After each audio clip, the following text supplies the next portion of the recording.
Bonjour Suzy, bonjour Marie-Laure, bonjour Gilles. Bon, à l'époque, on n'avait pas le choix. On vit dans un monde, faut voir. On peut pas tout dire, hein. C'est comme ça. C'est la vie. Parce que pour comprendre le monde qui nous entoure, il faut comprendre le monde duquel on vient. Vous entendrez ici des portraits qui retracent la vie de nos aînés.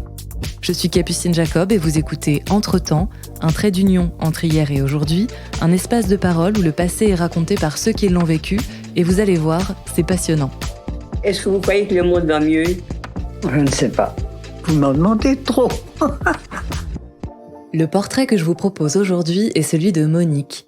Cette voix que vous allez découvrir, c'est la voix de ma grand-mère. C'est la voix des vacances, des tartines dans la cuisine, de la balançoire dans le jardin et des histoires le soir pour s'endormir. C'est la voix de l'enfance, de la douceur et du réconfort pour mes sœurs et moi, mais ce n'est pas son costume de grand-mère que Monique revêt aujourd'hui, c'est bien celui de la petite fille qui a connu la guerre et dont les parents étaient dans la résistance.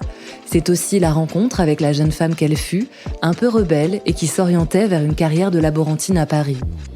Si je me sens toujours très fière et pleine de respect face à ces hommes et ces femmes qui me racontent leur vécu, j'avoue que l'exercice est encore plus intense quand il s'agit de mettre à nu l'histoire de sa propre famille. Alors aujourd'hui, je suis heureuse de partager avec vous ces petits secrets contés par cette grande dame que j'admire et qui est aussi à l'origine de ce que je suis.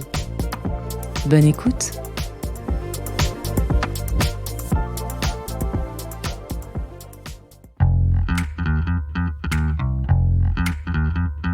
Mon prénom est Monique. Je suis née le 10 avril 1937 à Paris, dans le 20e. Alors, mes parents, bien sûr, je me rappelle bien de mes parents, ça faisait un très beau couple.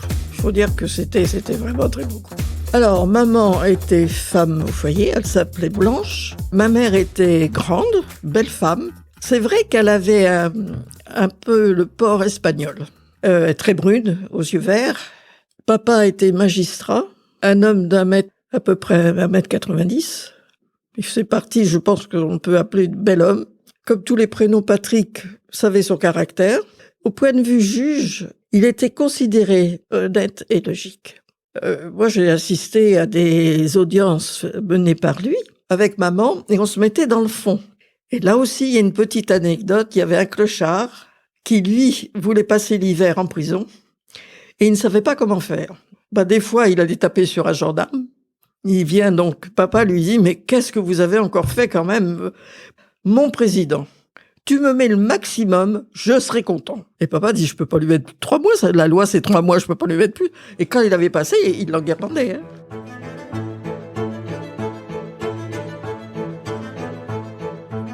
Et il a été envoyé comme magistrat à Nogent-sur-Seine. C'est comme ça que nous avons quitté Paris pour aller à Nogent. Mais nous avons quand même subi la guerre. Et papa est rentré dans la résistance et il a été président, c'est pas le président, mais des résistants de Nogent-sur-Seine.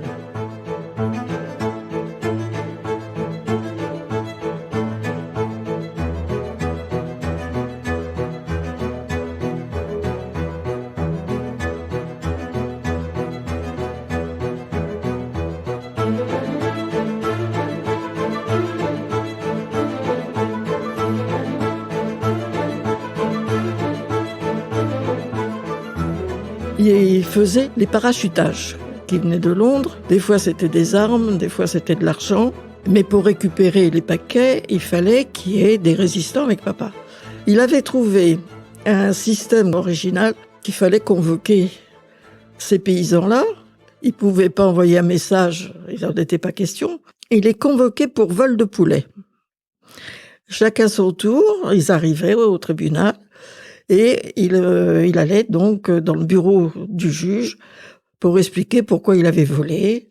Et porte refermée, derrière la porte, c'était les Allemands. Et ils étaient dans tout le palais de justice. Et papa, bien sûr, il n'y avait pas plus de vol de poulet, quoi que ce soit. Ça permettait de lui donner le message de après demain, voilà. Et il n'a jamais été dévoilé. Ça a été formidable.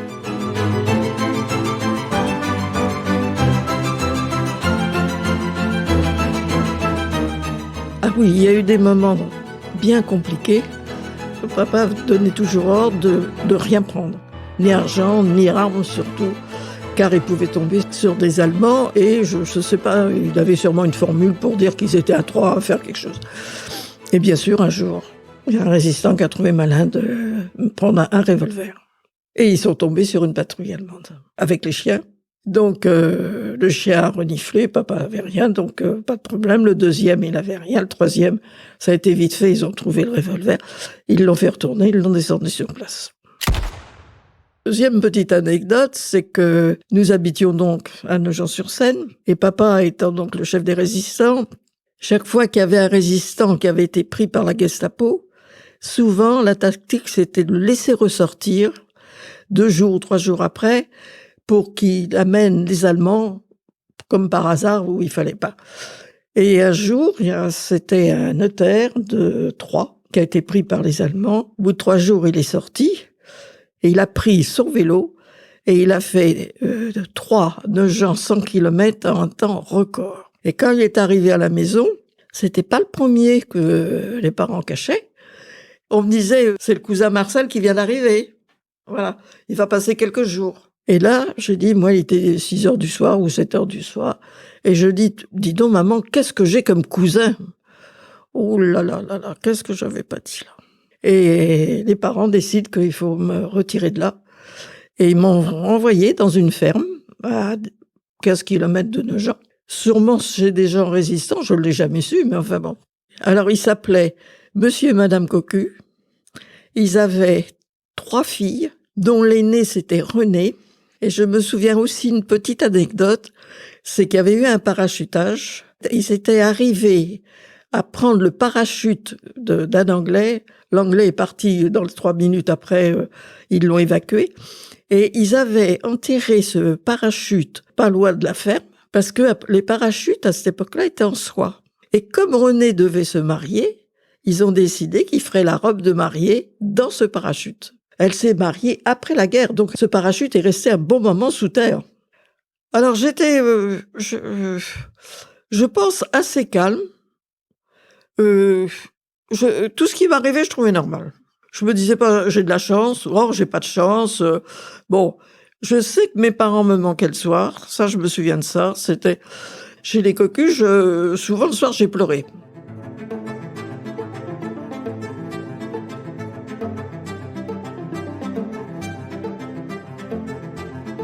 Donc, ce fameux cousin, à cause de ce cousin, on m'enlève. Au bout de 2 jours, il était toujours là parce que papa avait pas dû trouver les passeurs pour le faire partir. Quand subitement, les Allemands arrivent à la maison. Donc, il y avait cette grande maison avec un porche. Et de l'autre côté du porche, il y avait une terrasse pour la première. Et dessous, c'était des pneus qui appartenaient à un garagiste, mais on savait pas. Mais on n'avait pas les clés, hein, ça appartenait pas à la maison. Arrivent les Allemands. Papa et ce cousin sont passés par la salle de bain où il y avait la petite fenêtre dedans, à sauter sur le toit d'en face, suivi toujours du cousin, pour descendre dans la maison qui nous était en face parallèle à nous, dont la fille était maîtresse d'un gars de la Gestapo. Ils sont passés en rampant sous les fenêtres. Et ils sont partis à un restaurant qui s'appelait Port Rivage, qui existe toujours, et qui fait partie bien sûr de la Résistance. Il lui a donné une barque. Ils sont partis tous les 2 sur la Seine pêcher. Et maman s'est trouvée donc avec les Allemands quand même. Donc elle a fait durer le plaisir avant d'ouvrir la porte. Oui, je descends, attendez, je mets mes chaussures. Jusqu'à temps qu'ils aient quitté au moins le jardin pour partir. Après elle a été ouvrir et là ça a recommencé. La clé pour les pneus, madame, on veut la clé. Et maman disait, j'ai pas la clé. Mais au bout d'1 heure, le fils de Beau Rivage vient et dit, tante Blanche, le poulet, il est dans le four, papa demande si on peut le manger. Ah non, mon chéri, tu diras à papa qu'on peut pas manger. Monsieur, les Allemands sont là, on attend. Et ça a duré jusqu'à 4 heures. Et toutes les heures, le gamin venait. Tante Blanche, papa a faim, hein? Non, mon chéri, on ne pourra pas manger. Et papa, lui, il était toujours sur la Seine avec sa canne à pêche. Et à 4 heures, les Allemands sont finis par partir. Et maman a dit, ah bah écoute, c'est bien, je pense que là, je vais pouvoir aller dîner, aller manger avec vous. Il a été prévenir son père, mais qui n'a pas fait revenir la barque, parce qu'ils ont eu peur que maman soit suivie. Donc il est resté, je crois, jusqu'à la tombée de la nuit dans son bar. Maman a mangé un morceau comme si rien n'était et elle est rentrée comme si rien n'était.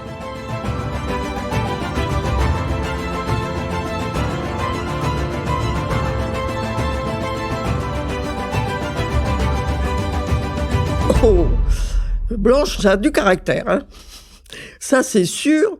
Heureusement, parce que tout le temps de la résistance, c'est elle qui faisait les brassards. C'était un morceau de tissu, bleu, blanc, rouge, qu'on se mettait autour du bras. Quand il y avait un défilé ou quelque chose, on donnait ça aux résistants. Et les brassards, il fallait les cacher. Et un jour, donc à Nogent, on habitait une très grande maison. Et il y avait un petit jardin. Et dans ce petit jardin, il y avait une voiture rouge à pédales, qui était pour mon frère Jackie. Et moi, j'avais la patinette. Mais on n'avait pas le droit de toucher à la patinette. Et on n'avait pas le droit de toucher à la voiture. Car maman cachait les brassards dans la voiture de Jackie ou sous ma patinette. Et il y a eu 2 fois de suite des Allemands qui sont rentrés, qui voulaient aller dans un garage à côté. Ils pensaient que nous avions la clé. Maman n'avait pas la clé. Et à ce moment, il y en a un qui se dirige vers la voiture. Maman l'a attrapé au collet et lui a dit « Je pense que vous avez des enfants, vous aussi. » Et là, il est resté sans bouger. Elle lui a dit « Voyez, ça, c'est les jouets de mes enfants. Et personne n'en aura des touchés. Il n'y a qu'eux. » Et ils sont partis, ils n'ont rien fait. Pour dire le caractère quand même qu'elle avait.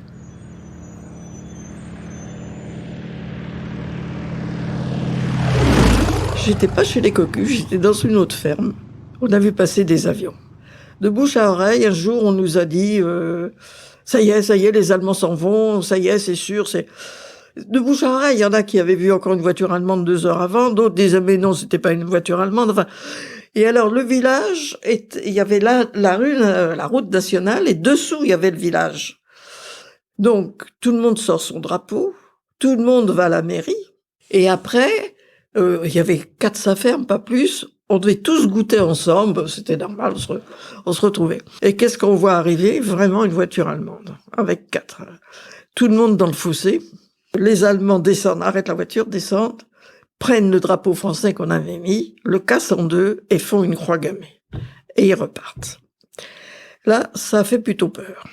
Du coup, personne ne reste au niveau de la nationale, tout le monde retourne chez soi et on avait rendez-vous chez les Belges qui tenaient une ferme et manger des gâteaux qu'elle avait fait. Quand subitement, il y a un des fils des propriétaires qui nous dit vite, vite, vite, dépêchez-vous, il nous faut de l'eau chaude, il nous faut un drap. Et le père lui dit mais qu'est-ce qu'il y a? Eh ben, on est monté sur la colline et on s'est fait attaquer par les Allemands. Et un des fils avait reçu une balle dans le talon. Donc, le père commence par disputer son fils, et je suis poli, et dit, maintenant que t'as fait l'idiot, on va t'enlever la balle. Un coup de cognac, c'était pas le cognac à cette époque-là, c'était une eau de pomme, ou je sais pas. Et tes frères vont te tenir, et moi je l'ai vu enlever à la pince. Tout le monde était parti, moi je suis restée. Pour regarder ça. Et quand papa a su ça, il est devenu furax. Il savait où était le camp des Allemands sur cette petite colline. On pensait qu'ils étaient partis, mais on n'avait pas de preuves. Et ils n'auraient jamais dû y aller. Et papa, je sais qu'il leur a passé un savon terrible. Parce que un peu plus haut, c'était le cœur, hein. C'est pas compliqué.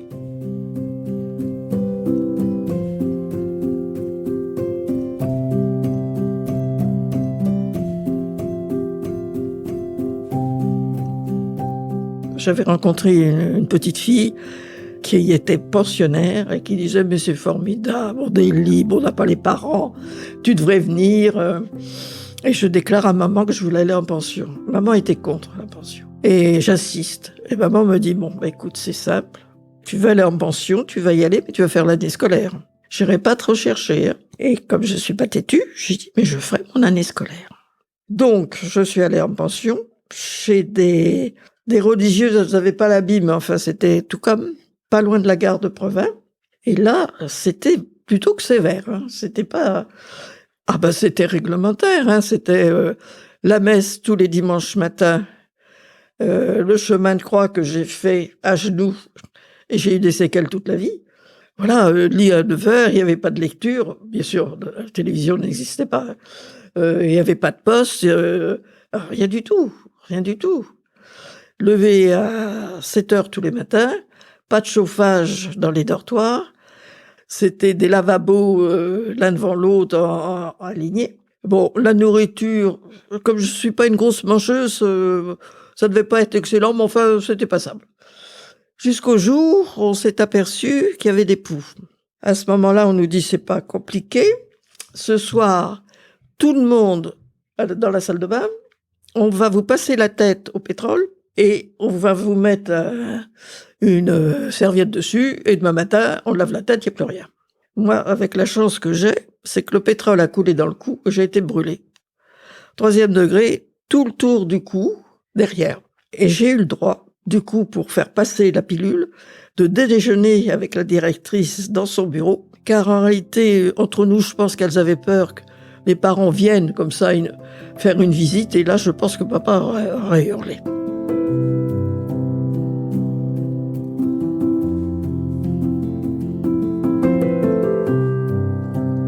Oui, alors on essayait de pas aller en récré parce qu'il faisait froid. Provins, c'est une ville qui est très froide.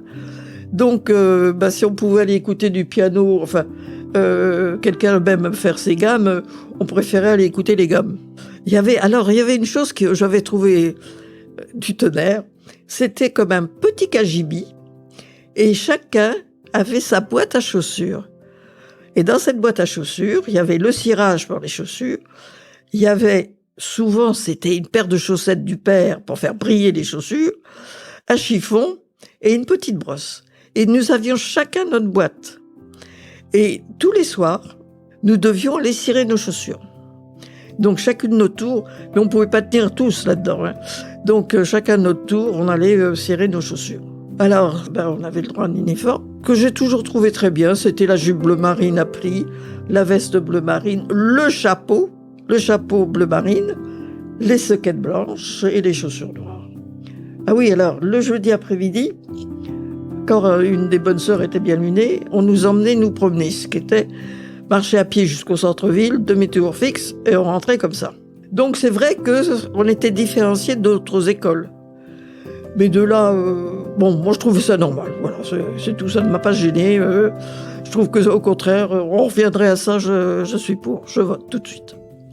Donc voilà mon séjour à la pension. J'ai fait l'année scolaire, mais j'ai pas fait un mois de plus. Ça y est, la leçon était bonne, j'avais bien compris, il n'y avait pas de problème.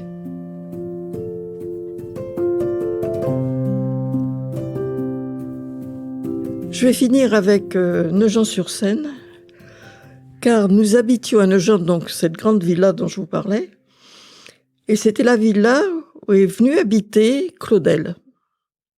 Camille Claudel est venue habiter dans cette maison. Et quand nous l'avons reprise, elle n'était déjà plus là.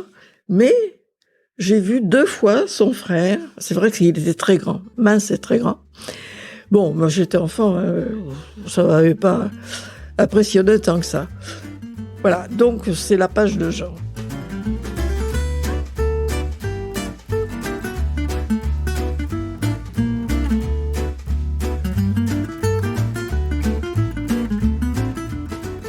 Après Nogent, papa a été nommé à Étampes. Mais maman étant parisienne jusqu'au bout des ongles, nous avons habité Paris. Alors à Paris, on vit dans le 15e, un appartement l'immeuble appartient à la magistrature. Voilà, donc de là, j'allais à l'école tous les jours, bien sûr, dans une école privée, à pied, comme il se doit, presque jusqu'à la Statue de la Liberté. Ça faisait une sacrée trotte. Hein. Croyez-moi que c'est vrai qu'on rentrait déjeuner, il n'y avait pas de cantine. Tout était prêt. Hein. Je mettais les pieds sous la table, maman nous servait tout de suite. Et rebelote, je repartais aussi vite que j'étais arrivée.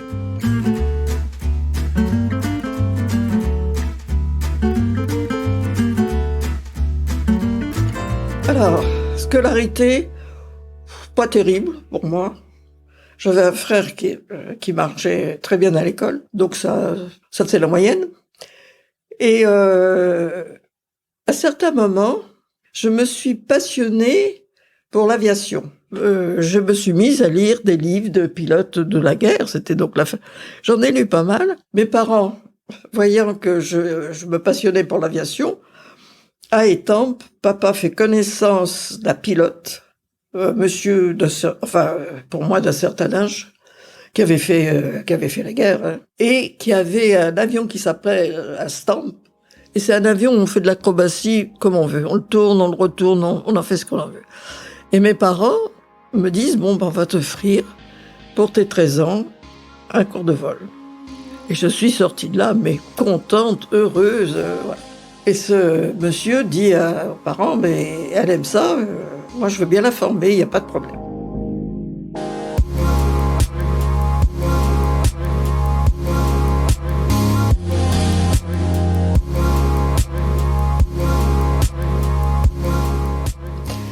Donc je repars avec lui, et là on commence quand même, il me montre comment on tourne sur le dos, il me montre, enfin l'ABC, il faut suivre les lignes de train si on est perdu.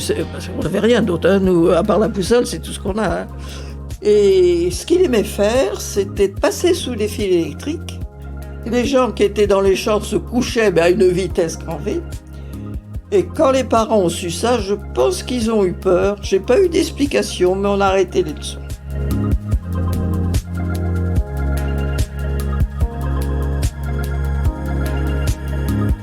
Et j'ai lu aussi des livres écrits par des infirmières de l'armée.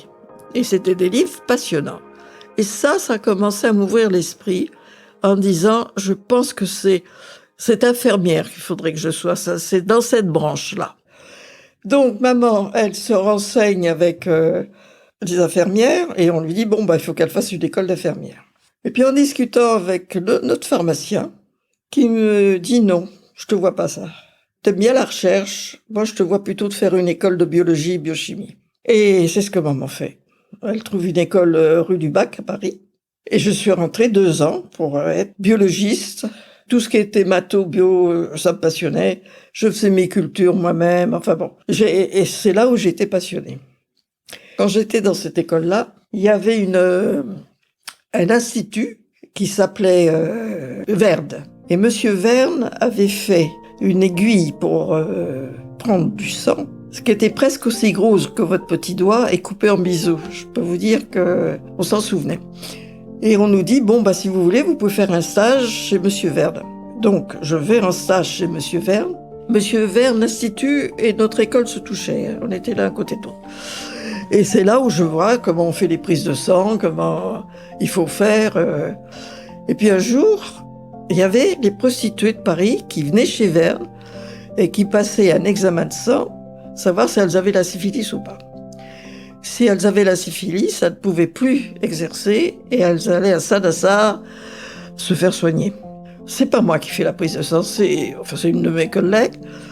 Et la fille me dit, et elle voit partir le tube. Et elle me dit, écoute, je vais te dire, j'ai un fils, je lui ai promis de partir au sport d'hiver, j'ai peur d'avoir la syphilis. Et elle me sort 1 million, qu'elle met devant moi. Elle me dit, tu prends le 1 million, tu casses le tube. Je lui dis, ça, je peux le faire, c'est interdit. Mais tu te rends pas compte, mon fils? Je lui dis non. Et je suis partie, j'ai pas demandé le reste. Je me suis dit, c'est pas possible que je fasse un truc pareil. J'aurais cassé le tube sans prendre l'argent, si vraiment j'avais eu le truc. Mais je me suis dit, automatiquement, je casse le tube. D'abord, je vais me faire disputer. Mais deuxièmement, on va la repiquer. Voilà, donc j'ai connu des prostituées de la Madeleine. Et un jour, nous allons déjeuner avec mes parents. Et il y a une prostituée qui me reconnaît, qui vient me voir, et qui me dit, oh là là, tu es là, c'est formidable, tu vois. Et je discute avec elle, parce que pour moi, je suis très libre, il n'y a pas de problème. Et alors, la tête de mon père qui se décomposait à fur et à mesure que je prononçais une parole. Et je dis au revoir à cette personne et je retourne voir papa. Et papa me dit, alors tu connais même les prostituées, toi? Je dis, oui, mais la Madeleine, c'est quand même le summum, hein.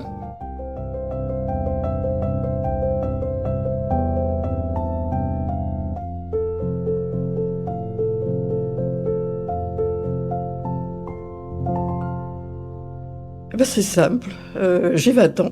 Mes parents ont une amie, Tante Mon, qui est peintre et qui fait un dimanche un vernissage à Vernouillet.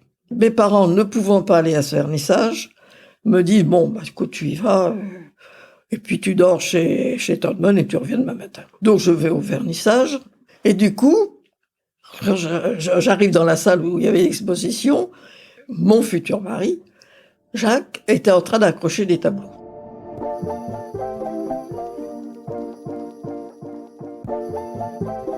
Si vous voulez savoir comment Monique a rencontré Jacques, mon grand-père, et connaître le tournant que prend leur aventure à deux, je vous donne rendez-vous la semaine prochaine pour la deuxième partie de cet épisode. Et j'aime autant vous prévenir, la suite s'annonce tout aussi passionnante et mouvementée, alors tenez-vous prêts à partir en voyage avec ces deux grands aventuriers. Merci à Martin Poujon pour l'habillage sonore et le mixage de ce récit de vie. Si vous avez aimé ce podcast, n'hésitez pas à en parler autour de vous, à commenter sur les réseaux sociaux et à laisser 5 étoiles sur votre plateforme d'écoute préférée. Ça aide beaucoup le podcast. À très vite!